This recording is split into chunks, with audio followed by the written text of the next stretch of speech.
Olá, alunos da primeira série do Colégio Caldas. Bom dia, boa tarde ou boa noite, dependendo do horário em que vocês estão assistindo esse vídeo. Mais uma videoaula de Química com o professor Pedro Luiz. Nessa videoaula nós vamos estar falando do capítulo 9 da Química 1, Radioatividade, Emissões Naturais e Transmutações. Bom, radioatividade, para a gente começar a dialogar sobre esse papo, é a capacidade de alguns átomos com excesso de energia em seu núcleo emitir partículas e ondas eletromagnéticas a fim de alcançar a estabilidade.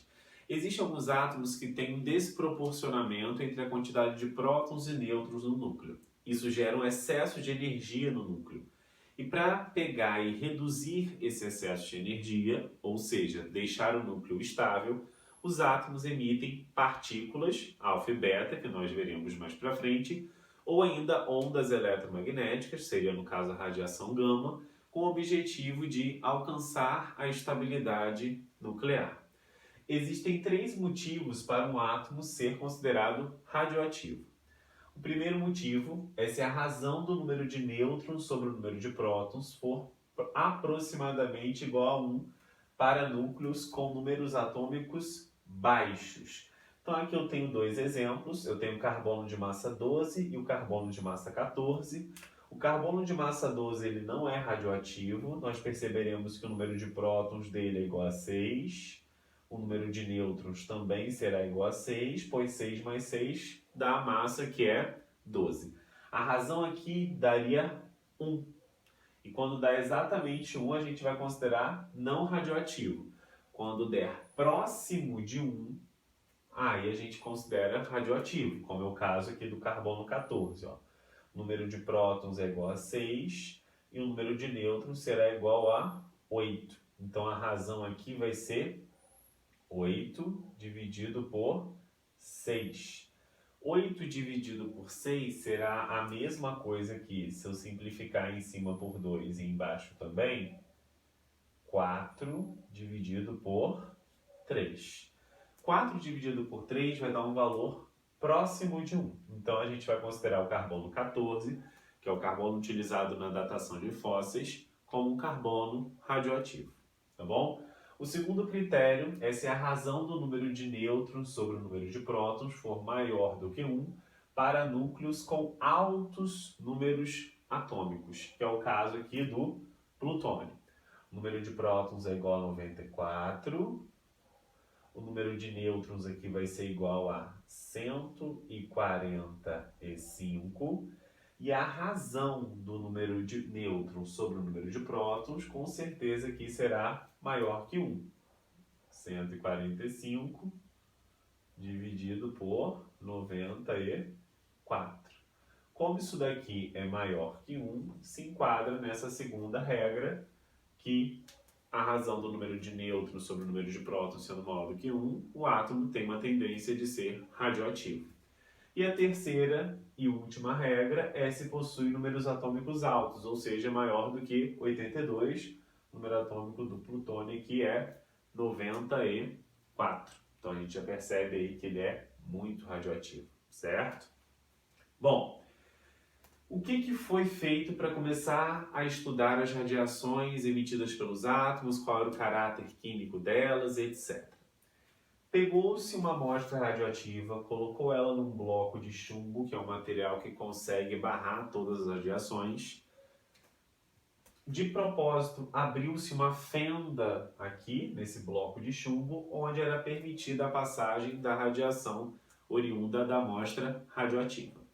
Essa radiação, ela passava por duas placas eletrizadas, uma positiva e outra negativa. Uma parte dessa radiação foi atraída pela placa positiva. Então essa radiação tinha um caráter negativo. A essa radiação que tinha um caráter negativo chamou-se radiação beta. Teve uma outra radiação aí que não foi atraída nem por uma placa positiva, nem por uma placa negativa.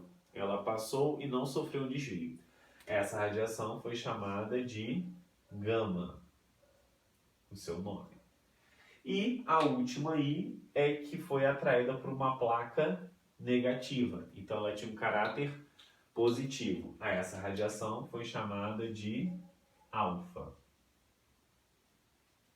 Então existem 3 tipos de radiações aí, em que a gente vai pegar e vai estar desvendando um pouco mais sobre elas através do estudo da química.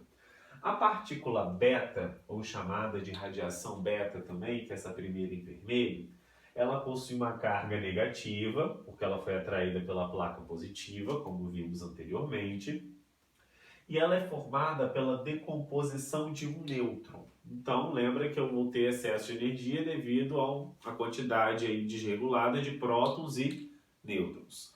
Então, o nêutron presente no núcleo, ele se decompõe e nesse processo de decomposição eu formo um próton, a partícula beta, que é um elétron que veio do núcleo, mais um neutrino. Tá bom? O neutrino é uma partícula que ela é formada no processo, mas ela não vai ser nosso foco de estudo nesta aula.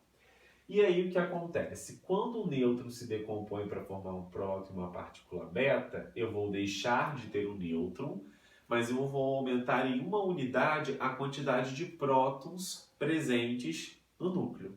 E essa partícula beta será liberada em alta velocidade nesse processo, quando isso acontece. E com isso eu introduzo aí a segunda lei da radioatividade, tá bom? Eu inverti um pouco as ordens, a primeira eu vou colocar aqui embaixo, eu estou já introduzindo a segunda lei. O que a segunda lei da radioatividade nos diz? Quando eu tenho um elemento radioativo que emite uma partícula beta, nós perceberemos que esse elemento radioativo X vai se transformar no elemento Y com 1 unidade de número atômico maior em relação ao elemento X. Por quê? Porque quando eu emito uma partícula beta, em paralelo, eu também formo um próton. E aí eu aumento em 1 unidade de número atômico. Então aqui eu tenho o exemplo do cobalto, que é utilizado em radioterapia, tá? Para tratamento de pacientes com câncer. Se ele tem número atômico 27 e massa 60 e emite uma partícula beta, eu vou estar formando aqui um outro elemento que será o níquel, de número atômico 28, porque eu aumento uma unidade, e a massa permanece a mesma, que será 60. Correto? Então, só um exemplozinho para a gente entender como é que funciona esse processo. A partícula beta, ela tem médio poder de penetração. Então, uma folha de alumínio, tá, consegue pegar e barrar uma partícula beta. A gente tem a onda eletromagnética gama. Não tem massa, não tem carga, ok? Essa onda eletromagnética gama, ela vai acompanhar as emissões alfa e beta. Então, toda vez que eu emito uma partícula alfa ou uma partícula beta, em paralelo pode ter uma radiação gama sendo liberada no processo. E ao contrário da beta, que tem médio, essa tem alto poder de penetração. Então ela só poderia ser barrada por um bloco de chumbo. E aí se barra a gama, barra todas as outras. Por isso que no início do experimento foi colocado num bloco de chumbo, tá bom? Nós temos ainda a partícula alfa. A partícula alfa, ela já possui carga positiva, como nós vimos anteriormente. Ela é formada por 2 prótons e por 2 nêutrons, por isso que a massa dela é 4 e aqui é 2, correto? De número atômico. Tem baixo poder de penetração, porque são 4 partículas envolvidas, né? 2 prótons e 2 nêutrons na radiação alfa. E aí eu introduzo a primeira lei da radioatividade, que fala o seguinte: quando eu tenho um átomo X de número atômico Z e massa A emitindo uma partícula alfa, terá um decréscimo de 2 unidades do seu número atômico e de 4 unidades de sua massa. Então aqui nós temos o exemplo do plutônio. Quando eu emito uma partícula alfa, o plutônio, ele vai formar um elemento que tem número atômico 92, 2 unidades a menos que os 94, e um número de massa 4 unidades a menos, então 235. Esse elemento que tem o número atômico 92, consultando a tabela periódica, você saberia o símbolo, a identidade dele. É o urânio.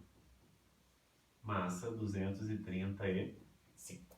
Bom, Existe uma última coisa a ser citada, que é em relação à contaminação e irradiação. E muita gente confunde uma coisa com a outra. A contaminação é a presença indesejada de um material radioativo numa amostra, tá bom? Aconteceu um caso muito interessante em Goiânia, que foi o acidente nuclear com o Césio-137, né? As pessoas passaram o Césio no corpo e aquele elemento ficou na pele por um tempo. Isso é uma contaminação. A irradiação é a exposição a radiações, como é feito em tratamentos de câncer, no caso de radioterapia, com cobalto. Aí, quando eu irradio algo, certo? Através de uma amostra radioativa, quando eu submeto uma amostra radioativa a fazer com que a radiação seja localizada em determinada região, eu não estou contaminando, eu estou irradiando. E essa irradiação ela pode ter muitos benefícios para a humanidade. Tratamento de doença como câncer, eu posso esterilizar batatas e cebolas, tá? E aí eu consigo ter o aumento da vida útil desses gêneros alimentícios. E aí a gente vê que a radioatividade não é tão ruim assim. Existem coisas boas por trás dela, é só saber usá-la de maneira consciente. E daí o estudo da química e a consciência da sua importância nessa videoaula. Forte abraço a todos, fiquem com Deus, até a próxima videoaula. Tchau, tchau.